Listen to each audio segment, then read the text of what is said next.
menanggung penyakit saudara di kayu salib, supaya saudara mengalami kesembuhan daripada Tuhan. Dan Tuhan Yesus selama pelayanannya di bumi ini, lebih daripada setengah pelayanannya adalah menyembuhkan orang-orang sakit.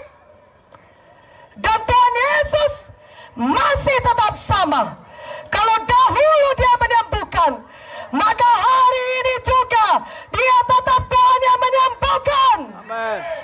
Mana amin ya, katakan amin. Amin.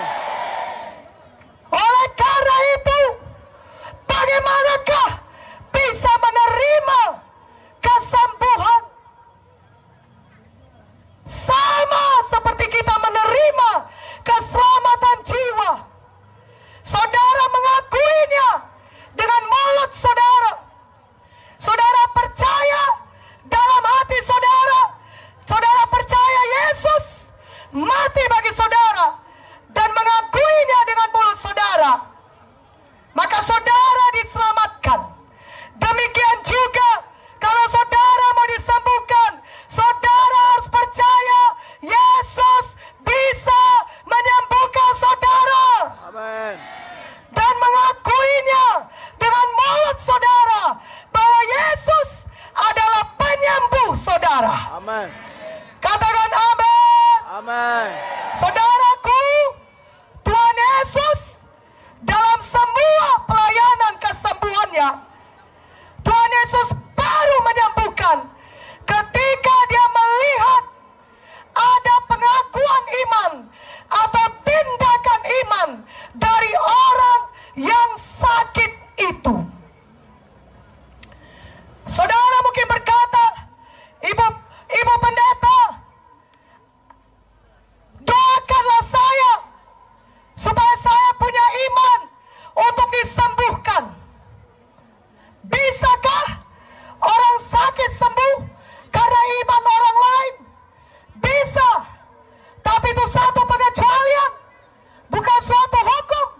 Apabila di KKR ini saudara merasakan mujizat Tuhan, saudara merasakan kesembuhan saudara, penyakit saudara mulai berkurang di KKR ini, tapi ketika saudara pulang seminggu lagi, 2 minggu lagi, saudaraku, saudara tidak punya iman dan saudara merasakan gejala penyakit itu kembali kepada saudara, maka saudara tidak punya iman, tidak tahu menolak penyakit itu. Tetapi kalau saudara punya iman, maka ketika gejala yang sama datang, mungkin seminggu, sebulan, atau lebih lama dari itu, tapi kalau saudara punya iman, maka saudara bisa menolak penyakit itu dalam nama Yesus. Amin. Katakan amin. Amin. Karena itu mari semuanya kita punya iman. Amin. Dan iman harus ditindakkan. Iman harus diucapkan. Iman harus ditindakkan. Itulah namanya iman. Yakobus 2:26 berkata, seperti tubuh tanpa roh adalah mati, demikian juga iman tanpa perbuatan adalah juga mati. Iman yang sejati, yang betul-betul iman, adalah iman yang ditindakkan. Amin. Katakan amin. Amin. Dan juga iman yang diakui. Tuhan mau mendengar pengakuan iman saudara dan tindakan iman saudara, sehingga biarlah malam ini saudara yang membutuhkan mujizat Tuhan bisa pulang dengan mujizat Tuhan. Dengan iman saudara bisa menerima mujizat Tuhan. Lebih kuat amin ya. Haleluya. Saya berikan contohnya dalam Markus 2 mengenai iman yang ditindakkan. Markus 2, bukalah Alkitab saudara. Markus 2 ayat 1 sampai 12.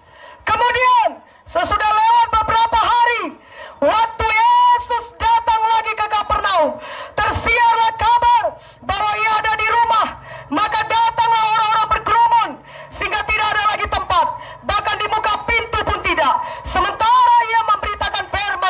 mereka. Ada orang-orang datang dibawa kepadanya, seorang lumpuh digotong oleh 4 orang, tapi mereka tidak dapat membawanya kepadanya karena orang banyak itu. Lalu mereka membuka atap yang di atasnya. Sesudah terbuka, mereka menurunkan tilam tempat orang lumpuh itu terbaring. Ketika Yesus melihat iman mereka, berkatalah kepada orang lumpuh itu, "Hai anakku, dosamu sudah diampuni." Tetapi di situ juga ada duduk berapa ahli Taurat. Mereka berpikir dalam hatinya, "Mengapa orang ini berkata begitu?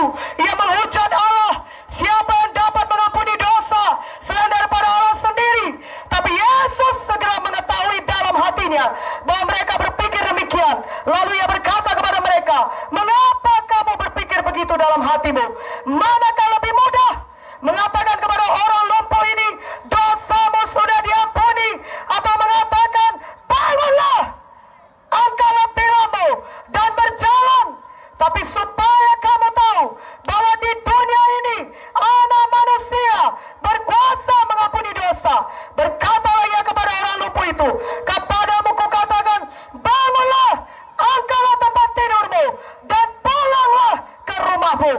Dan orang itu pun bangun, segera mengangkat tempat tidurnya dan pergi keluar di hadapan orang-orang itu, sehingga mereka semua takjub lalu memuliakan Allah, katanya, 'Yang begini belum pernah kita lihat.'"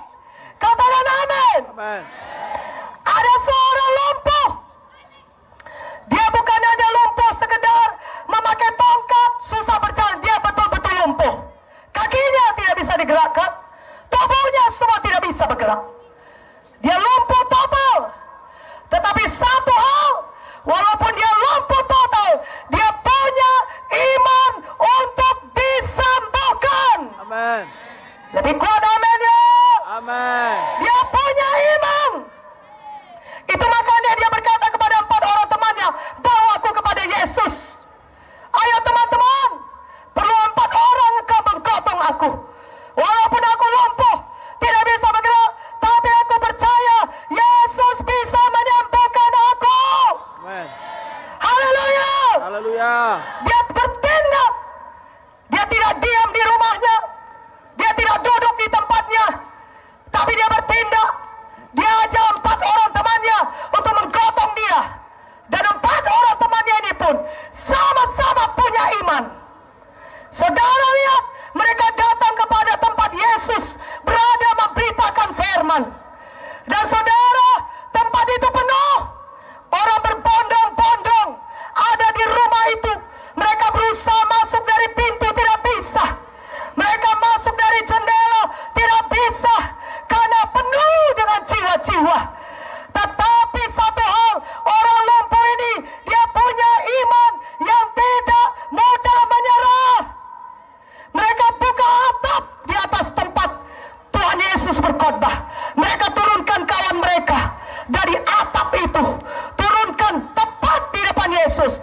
Dan